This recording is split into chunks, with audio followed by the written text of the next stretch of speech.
Okay. All right, welcome back, everybody. It is Tobin and Leroy here with you on 790 The Ticket. I have my song locked and loaded.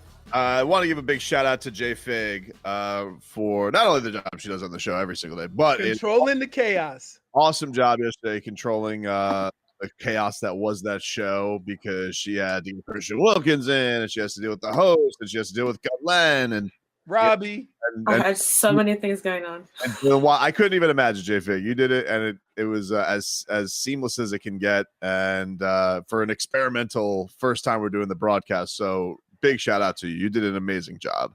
Thank you so much. Job. I think that you got all the other hosts jealous too, because now I think they see why we love this Twitch community so much. Huge viewership yesterday for us. You know what I realized? A platform we just got on. So shout out to everybody for joining us. You know what I realized though, and this is not a knock on anybody else. Everybody can't do Twitch. Yeah, because just how we do stuff is entertaining for 4 hours. Right. And it's not really always about hot takes and about what's going on in sports, but just doing what we do. And the Twitchers insulting us. Right. And I mean, how many of the other hosts you think we literally do a 4-hour show with no breaks? We take a little break every now and then. We literally do a 4-hour show because somebody is interacting all 4 hours. Many people pointing out Zaslow can't do Twitch. That's just like it's the same thing last year. People kept saying, like, what's his deal? Like Zaslow in these group settings, unless you literally ask him a question, he doesn't say anything. I don't know. It's just not his deal. How, like, I was watching Zaz. How old did he look? He looked old, but I think he also at one point texted out. I think he was sauced up because like his wife poured him. Robbie, did you see this? I don't know if you were like backstage. I don't know. It was only for like 30 seconds. But your mic's off, dude. I think you're. I think you're good now. So his wife poured him a glass of liquor, and he, shows it up, and it's a lot. First of all, because normally I think you pour a drink like that, you put it with some ice, or you have a little bit of the little halvesies. Now his wife poured him a full glass. And he said that she poured him tequila because she's not a drinker. She doesn't know, I guess, the differences in alcohol, or what is a sipping alcohol as opposed to what is a get blitzed alcohol. So, he's just like, he's making some points, but I do notice his cadence is not typical Zaslow. As somebody who produced Zaslow for a long time, I'm like, something's off with Buddy. And I think it's because he was drunk as a skunk. I would say, like, somebody pointed out, he looked like the old Doritos guy. Jimmy, so old. I was thinking, you know what I was thinking? I would like, now we go back and forth, and I like Zaslow, and so, but that you can't go at Zaslow like we go at each other. Like, I know I could go at Hawk and Crowder and Joe. He doesn't want to do it to a debate. And Solano, but I just don't, Zaslow is just not down with that craziness, right? Dude, but I was thinking he looked like they sent him into the future, and he came back and said, I think I wet myself. You remember when when Ant-Man went back in the future and then came back? Yeah. I don't know if it was young me, old me, or just me. I mean, I can't believe we allowed Solano to go to Dolphins headquarters wearing those pants. I can't believe that. Robbie, forget about your takes. Sending Solana to represent our stations with those short of pants is no. That's showing his ankles. That's how they are sold. No. He's not a first-round draft pick. He cannot wear pants like that at the Dolphins facility. Okay, you need him to be full length, creased. He does not host. He does not host Deco Drive. Like, I mean, they like, and he's way proud of those ankles. It's wild. Probably better than Jaelan. I'm really upset that I was so busy I couldn't see any Twitchers talking. Yeah. The only reason why I heard was because Hawk mentioned how they were saying how Crowder looked like what was it? fried chicken or something like A that. rotisserie No, no, no, chicken. no, or that's not something. what he He was said. sweating That's like a not- rotisserie He was chicken. sweating like a rotisserie chicken. Oh, That was it. And they were like, "Can we say that?" I'm like, "Nope, but I can. I like it." Damage is done. And also, I've given him He was fashion out. advice. It doesn't work. Yeah, Crowder was he was hobnobbing because he wasn't on the Twitch very much last night. He was out at the Dolphins VIP party because they had like a whole thing going on at the stadium, and it looked like people were back. I don't know how Joe escaped that. I don't know. No, he was just basically backstage the whole time. And I can't imagine. And like, I know now they understand what we feel like with Robbie sometimes because Joe pulled a Robbie. He literally tried to do the whole 2 hours or 2.5 hours on his phone. Oh yeah, he was like this. He was holding, and he finally died with like. Once we got to the Jaylen Phillips pick, it went down. All right, so let's hear some of the reaction. This was late last night. Chris Greer. What do you want me to? Yeah, I would like to. First, let's ask the fake Chris Greer. Chris Greer, you guys made this trade down to number 6. You have any regrets because, two really great receiving prospects, Kyle Pitts, Jamar Chase, they ended up going in front of you. So any regrets moving from number 3 to number 6 to take Jaylen Waddle? Absolutely not. We are very happy with our selection. We think that yesterday the Miami Dolphins got better. We got more dynamic. We got more explosive offensively. And so we are very happy with our pick. All right. Let's hear from the real Chris Greer on the same topic. No, I told you we're very comfortable where we were. We had a number of players, like we said, about 4 players we felt really good about taking at 6, and we'd be tremendously happy to have. So we had, again, don't look back, but at the end of the day, we're tremendously excited, and this was a player we've been looking at for a couple of years. So for what we want to do for our team and our roster, we are very happy to have Jaelan and no regrets, and say that with all honesty to you. Of course, with all honesty. Well, think about this, and I think I may have mentioned this earlier before all of this played out, is that what if they went into the draft saying, as long as we get one of these 4 guys, we're fine? Well, that's what it sounds like he's leading. Well, because here's how I looked at this draft. There's only 3 guys who are clear-cut number 1s at the position.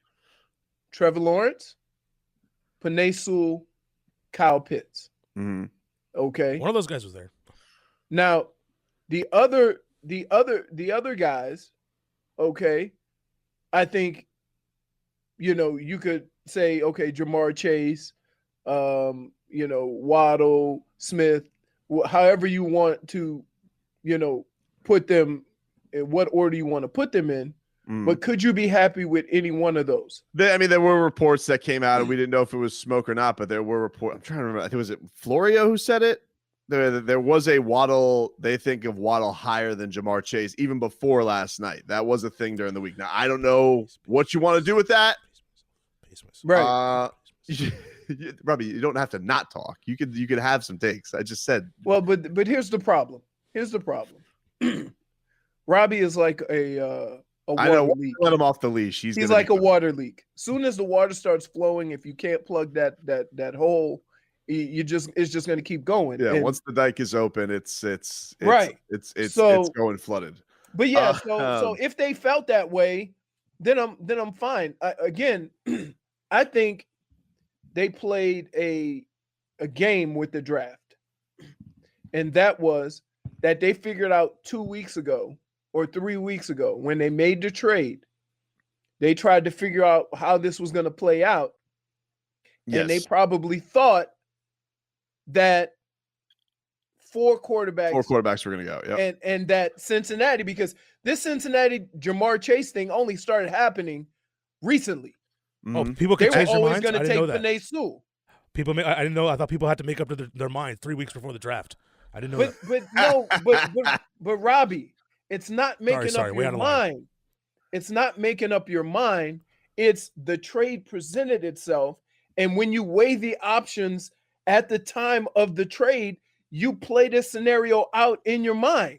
And also, it's one of those things too. I think there was also, I think the Kyle Pitts stock really skyrocketed from the trade too. Right. It all happened. But look, but he is, no matter what you think, you can like the Jaylen Waddle pick, and I know that you think of the two Alabama guys, that's who you wanted. I wanted Devontae Smith. He isn't going to be in a position, and he's going to say no regrets and all that stuff, and don't look back. That's the job. Like, there is going to be, whether he likes it or not, a level of look back on this, because not only was he in position to take any of those guys that he wanted. And great, he got an asset in a couple of years, but there's also going to be the Devontae Smith, Jaylen Waddle thing, which we're going to find out right away. Is like, I don't know about right away, but at least in a couple of years, we're going to find out, hey, you had your choice of those guys too, and which one turned out to be better.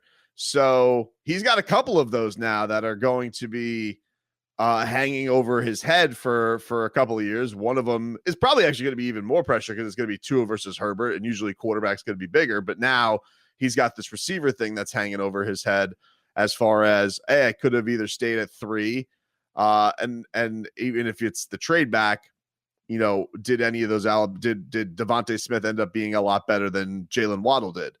And so he is going to have to deal with that. Those decisions are going to be heavily weighed on the job that he's done, because as much as there are people who are hyped about no matter what, and they do have a lot of faith in Chris Greer, I saw plenty of people yesterday who were like, I think this guy is going to go 0 for 5 with these last couple of years. So we'll see. Well, here's the great thing about that though.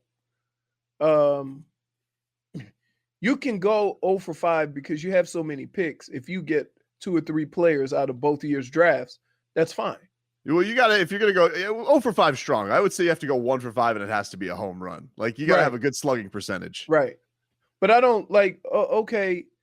Everybody was happy with the Tua pick last year. Ecstatic. Like, right. And sometimes if you're satisfied with the pick and it doesn't work out, understand it's prospecting. It's not, there's no guarantee any of these guys are going to be any good.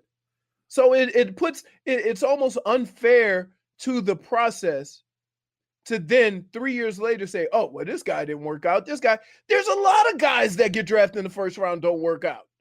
All right, Robbie, this is the time I've promised you. I'm going to let him off the leash, Leroy. I'm good. Let's go. He will not be muzzled. Can we not make assumptions? Okay. Let's just see. I'm gonna give him 3 uninterrupted minutes. Go ahead, Robbie. I'm gonna set the timer. All right. When time is time, and then we have to allow for debate, Robbie. All right, fine. All right. Fine. So I'm a moderator. Here is time. And go. On what planet is Jaylen Waddle worth 2 first-round picks? Nobody in their right mind thinks, and even you, Leroy, don't believe Jaylen Waddle is worth 2 first-round picks. And let me tell you something. Had the Dolphins not made that trade up to 6, you wouldn't have been screaming, hey, you got to go up to 6 now or else the price goes up on draft day. You would have told everybody, wait till draft day. Let's see how it plays out, and wait till you get the guy you want. That's exactly what we would have said. You're saying this, the price would have been more if they go on draft day. It's nonsense. It's just blindly defending Chris Greer at all costs. That's what a lot of Dolphin fans are doing. They're stuck in blind homer fantasy land, and they don't want to hear the truth. Just like yesterday at the draft party. Jaylen, there's plenty of receivers like Jaylen Waddle in this draft. You got Elijah Moore. You got Kadarius Toney, which, by the way, the Giants, they gained a first-round pick to get a receiver going back to 20 and taking Kadarius Toney. And by the way the draft played out, either Jaylen Waddle or Slim Reaper, slim difference between the two. I like Waddle better than Slim Reaper, admittedly, would have been there at 12. They basically just gave away a first-round pick for no reason. And think about this. We're at a point where the Detroit Lions, as bad as an organization as they are, they're laughing at us like, you idiots. You guys didn't take so long weekend to take them. Yeah, the Detroit Lions are laughing. Campbell's laughing? Oh, they were slow. Oh, damn, man, Campbell. Those idiot Dolphins, they fired me. And they're spending Campbell. He's probably so happy to get a glass chewer. Yeah, pancakes. These idiots spent 2 first-round picks on a punt return. 90 seconds, Robbie. All right. And then, Carolina, they went corner with J.C. Horn. And Denver went corner with Pat Surtain. You're just telling me draft picks. And then, the Eagles, they definitely had an affinity for Devontae Smith. Had the Dolphins not made that trade, the Eagles would have been 6. They probably would have taken the Slim Reaper at 6 because the Eagles made sure to jump in front of the Giants to get Devontae Smith. And obviously the Giants, okay, maybe the Giants could have taken Waddle at 11. All right. But if that happens, then the Bears might have called up the Dolphins at 12 and said, hey, we're going to give you another first-round pick. And then you could have had 3 first-round picks next year. You could have moved back to 20 and still got a decent receiver that's everybody as good as Jaylen Waddle, whether it's Kadarius Toney, whether it's Rashad Bateman, or even Elijah Moore, who, by the way, is still available. He might even fall to 36. You have 40. You have 40 seconds. Do you want to yell at the draft not being no holds barred? Oh.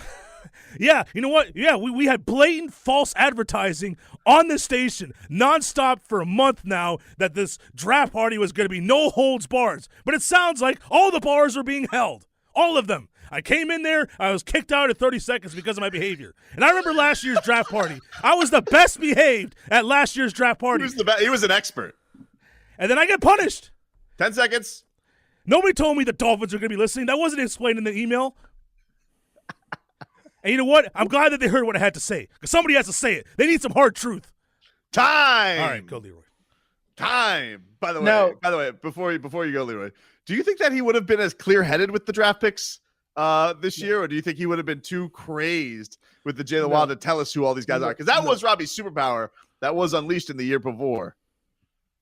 No. Sorry, let me tell you something, Robbie. You would have been more useful than Hollywood. I mean, he didn't know who these draft picks were. So let's start off by this. Robbie, stop calling a pick swap giving up a pick. Stop doing it. Okay? Stop saying 2 first-rounders to move up. It is a pick swap, and then you pay for that.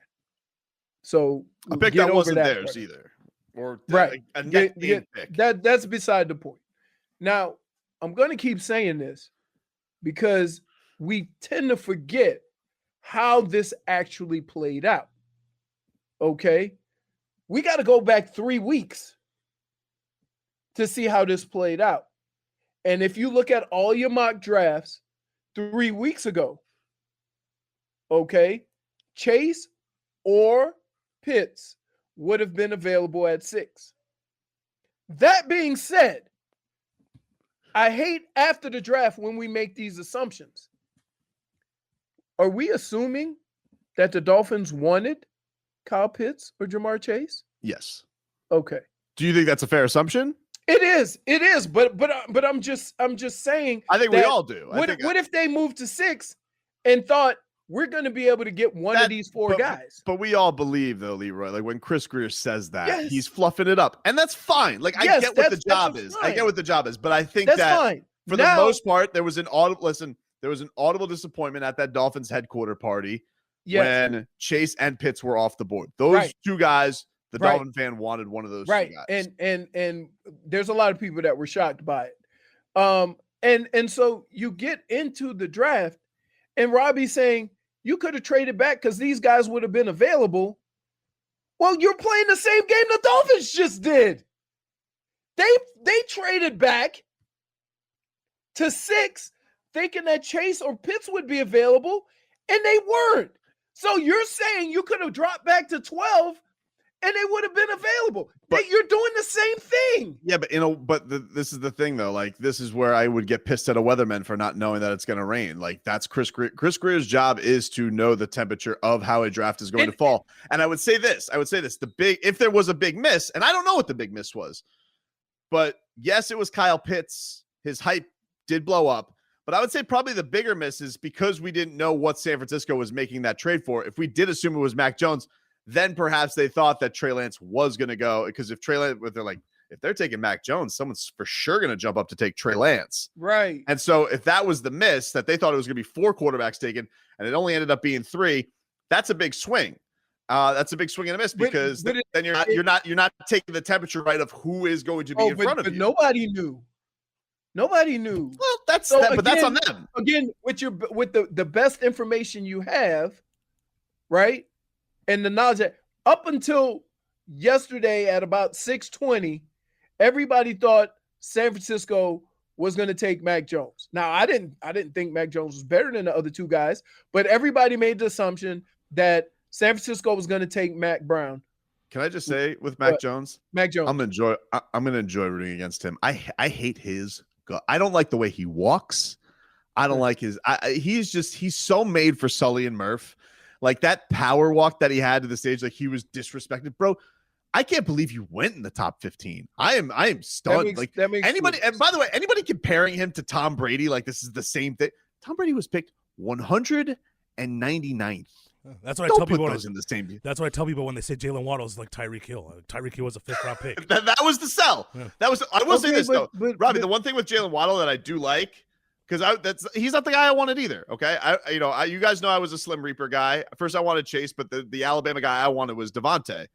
But if it all goes according to plan, he does bring a style that I think complements the other guys really well, because like you do have that big possession guy in Devontae Smith who can go up and get it. You do have the vertical down threat now in Will Fuller. And honestly, they have a good tight end in Mike Gesicki. So right. This blazing fast receiver, if he is everything they think he can be, that Tyreek Hill guy that you could put in motion anywhere, that could beat everybody, it really could add a dangerous element to this offense that they didn't have last year, because I think I saw Cam Wolf tweet out they had the worst separation in the league last year. Right. Theoretically, that could be fixed now between having Fuller and having Waddle, and what that could probably do for the other your two big possession guys in Gesicki and Devontae. Leroy, let me ask you a question. Yeah, go ahead.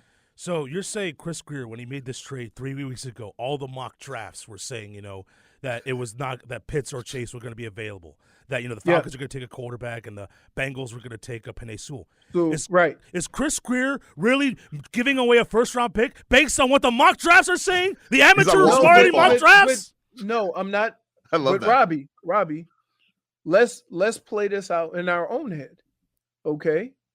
And let's go to, the first 3 picks are going to be quarterbacks, right? Atlanta needs a quarterback. Penei Sewell's still on the board, right? And so if you take that chance, keeping in mind that, look, I do think the Dolphins are happy with Jaylen Waddle. I do. They're never going to admit that they were sitting there thinking that Chase or Pitts would be available, but you end up with Waddle. And the whole point of the matter is that if you were to wait to make that move on draft day, it would have been more expensive. How much more expensive? What are we talking about? An extra 4th-round pick to make sure that you get the guy you want? Wait. To move from 12 to 6 they already on paid draft day? They already paid. They paid an extra first-round pick next year. So they paid. Okay, but that's why you have all those damn picks. But why do you could do stuff like that? Why not wait until the day of the draft to make that trade? Robbie, you can't save 2 first-round picks for the next 10 years. All right, but why can't they wait? You have them so you can make moves like all right, this. But you got to make moves to get the guy you want, not to settle for a broken wide receiver, a punt returner. What was the harm in waiting? I want to know what was the harm in waiting. What's the harm is that the closer you get to the draft, the more expensive those things cost. They paid a first-round pick next year, and they swapped a 4th for a 5th. How much more could it reasonably cost? They paid a pretty premium to go up 3 weeks ago. They paid what? Premium. A premium? So wait, didn't the Eagles move up 1 spot? What did they pay? They gave up nothing. They gave up I think they gave up a 3rd-round pick to move up 2 spots. What was with the? I was very confused about the prices of trades too, because how come Chicago ended up paying a 1st-round pick next year to get up and get field? Did they know that they were taking quarterbacks, or they have competition? Because I felt like they moving up. They moved up 9 spots, and they moved up 9 spots, not 1. And they basically these prices are all over the place. They basically paid the same price the Dolphins did. But you want to talk about a terrible game to play? Play the game of what would it cost you to move up to number 6. Honestly, because if you are put in that situation and you say, we'll just move up on draft day, now you got competition to other teams. It costs a lot more. Welcome back, everybody. It's Tobin and Leroy here with you on 7-Eye Ticket. Thanks again to everybody for tuning in to the virtual draft watch party yesterday. Even Robbie, who was kicked out after 30 seconds. But we have unmuzzled him. We have taken away the muzzle. I thought you kind of petered out. I gave you 3 minutes. I felt like you had like 90 seconds of material for wanting to be unleashed. I wanted to give Leroy the time to properly respond. That's what they say at a debate when they don't have any points to make. We haven't really talked about much of the. Did you guys like the Jaelan Phillips pick? Did you like 18 them taking Jaelan Phillips? You're muted, Leroy. Yeah, Leroy's muted. Leroy's muted. Unmute your mic, Leroy, or JFig unmute Leroy. JFig did. All right. There you go. The only questions that I had with him is if you take his history into account, right? As far as retiring, coming back, concussion issues. If you take all of that into account, how far are we past that? Are we, you know what I mean? That's the only question that I have. But I'll say this, as far as talent, sure. Yeah. I'm fine with it. What was the quote I saw from Bucky Brooks that he was like the treasure of the draft or something like that? The Dolphins tweeted out. I'll get that for you in a second. So from that standpoint, I was fine with the pick and the talent. It was just that how he got there and how he got to Miami. I had, those questions were raised when he got to Miami, right? Here's the quote from Bucky Brooks. Jaylen Phillips to me is the crown jewel of this class. This is a guy that was the number one recruit in 2017 because of his athleticism and his pass rushing prowess. By the way, Greg Rousseau, if you guys didn't stay up for the draft, he did end up going number 30 to the Bills. So 2 Canes did go in the first round. Right. But, so that was my only question. As far as talent, sure. I'm all in. The only other thing that probably do you like it? Let me ask you this. Do you like it? Do you like the fact that they went pass rush, or do you think that they should have gone and gotten one of the top 2 running backs? Because those guys went 24-25, but Najee and Travis Etienne. Well, I knew that they would go, but here, let's weigh the options. I do believe there's something to what Robbie says as far as positions. Okay. So for example, if you have a chance to get Phillips at 18, and then you have the 36th pick, and you think the running backs are going to fall in the second round, you still have probably 5 or 6 guys that you have access to. But Javonte Williams is still available. The North Carolina. But again, so I'm putting a premium on the position. It's going to be awkward if Javonte Williams and Jaylen Phillips are on the same team.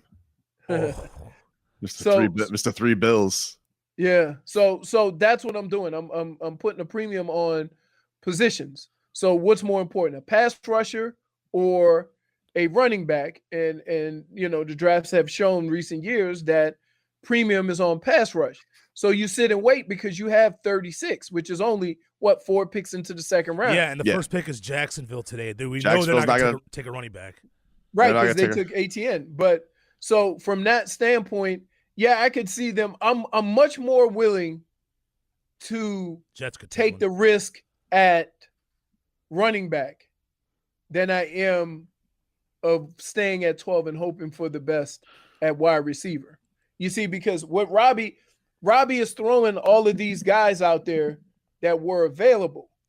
But the one thing that he doesn't and won't acknowledge is that all of the NFL has graded these players accordingly.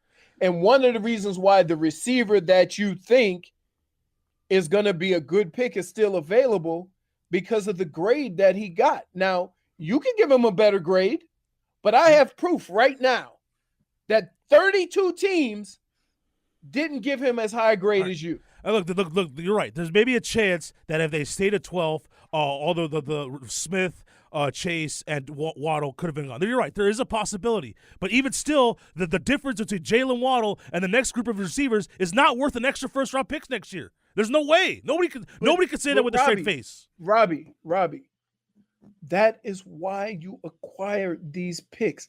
These picks, you're making it sound like They're giving up so much. Look, there's a difference in giving up a pick because you have 2 and giving up a pick and not having a first-round pick next year. Would you agree? They still gave up an extra first-round pick. The way the math works out, but it's a pick they didn't have. Like it goes back to the casino though. Like it's money. It's as found long money. as they have a first-round pick. They don't control where it goes. If they throw 5 and 12, Robbie, can I ask you a question? Here's the other thing. It's going to go with the team. Why would somebody who has a first-round pick in the 20s care about that first-round pick if they can move up or acquire a player? The same thing with the Houston Texans. They thought everyone thought the second Houston Texans sure. pick this year was going to be fair. Right. Listen, that's fair. It's fair. Maybe the Dolphins have, but the Houston Texans is looked upon as an all-time draft disaster, and the Dolphins are betting on, hey, San Francisco is going to be in this weird place where they have Jimmy G, and Trey Lance. It's kind of, maybe they put something together and they're a really good roster and they have a run, or maybe they're going to go through some growing pains this year. And at worst, that's going to be in the top 15. Or everybody's healthy and they're picking 27. Maybe. So what? So what? That's why the 49ers don't care about getting rid of their assets. The only reason that's a disaster, though, is if the Dolphins are horrible. Like that's right. That's you, Robbie, you're making the assumption that the Dolphins are thinking, man, we're going to be bad. No, but they're not going to tell their team that they're going to suck. That's why they trade their own pick. They're not going to. They're not going to admit that. Robbie. They're not going to admit that. You're right. Look, why do you want to hold on? Why to would you want picks? them to admit that? That doesn't even make sense. Like, why would a team go into the draft thinking we're going to be worse than San Francisco? I would have preferred to keep. I would have preferred to keep the pick. I would have preferred to keep both. Why did they have to get one with it? And do what? And with use it. And use it to get another good player next year. But what if you could get a better player? Well, they got Jaylen bleeping Waddle, a broken, injured punt returner. That's what they used that pick for. They used 2 picks, the pick yesterday and that pick next year, to get Jaylen bleeping Waddle, a guy they didn't want. They didn't use, and they just swapped picks, Robbie. But they gave away a pick next year. But like, Robbie, you really don't have faith that Jaylen Waddle is going to be like healed? Like he already played in the national championship game. Look, receivers in the top 10 in general, it's pretty amateur hour. That's what kids on Madden do. Real general managers know you could get receivers late in the draft. All the great organizations, they get the good quarterback, and they could get receivers maybe late first round, second round, and they build and the quarterback. Robbie, most of the people will tell you who analyze this draft. And listen, I'm parroting stuff because I'm not like you. I'm not a draft Nick. But most people will tell you, first of all, this was a very weak defensive draft. A lot of the defensive ends, the defensive line guys, they had big medical red flags that they weren't into, that it was a very top-heavy draft to begin with. So if you're going to do that whole we're going to play value thing, you probably shouldn't play that with that fire in a draft where you don't look upon the talent crop as good in other years. So, for example, next year, they might be in a position where the draft might be deeper and they could afford their pick being somewhere in the middle of the first round. And it might have more value than it does this year in a draft where the talent crop isn't as good. So you could go out here and say the peer, what's his name again? Oh, Elijah Moore. Elijah Moore. Yeah, Elijah Moore. You could say I graded him higher. Okay, but maybe they didn't. I mean, like Leroy said, 32 teams did it. And that doesn't mean, maybe he'll turn out to be the best thing in the world or not. But Robbie, you're making this terrible assumption. You're saying, you know what? All players that get drafted in the first round, there's not going to be anybody that gets drafted below them that is going to be better than him. It happens every year. But you can't play devil's advocate or play the result and say, look, you could have had him in the third round. Like they don't know that they come into the draft with these grades, Robbie. But no, there's reasons why. Leroy, you told yesterday if the Dolphins, if Jaylen Waddle was the plan at 6, would they have traded? If they waited till yesterday to make the trade and the guys they want are gone, Chase and Pitts, do they go up and get Jaylen Waddle and give a first round pick next year? Do it. You said no, they wouldn't do that. But okay, but they have the pick. All right, but they would have been better off keeping the pick next year. Would they? Yes. Now, let me ask you a question. You want to listen to the top 10 receivers? Wait, here is what I am not willing to do that you are. You're being so definitive in all these players being a success or a failure, and that's just wrong. And Leroy, you're saying it's prospecting. That's wrong, Robbie. The Dolphins gave away Robbie, two. it's wrong. You're making an assumption of who's going to be good and who's not. All right, but Leroy, You don't know. All right, but you don't know if Jaylen Waddle's going to be good either. Either way, it's you don't know. If any of these guys will be good. So why are you so critical of a team Because they taking a certain player? Because they overpaid for I don't know. You could get if you could get I don't know and have a couple cracks. I don't know. They didn't overpay. Yes, they did. What they paid for was position in the draft. Oh yeah, how did that work out? Not necessarily a player. And by the way, all the teams that would have moved up, we would have been picking later than 12. Whether it was New England at 15, whether it was Chicago at 20, whatever trade the Dolphins possibly could have gotten for one of those teams to come up and get a quarterback, it would have been worse. They would have been worse off than they were if they would have stayed at 12. You're like, the thing I hate about the draft, and this is why I hate the draft, is because now Robbie is taking the actual results of the draft and trying to determine what every team should have did and what would have happened.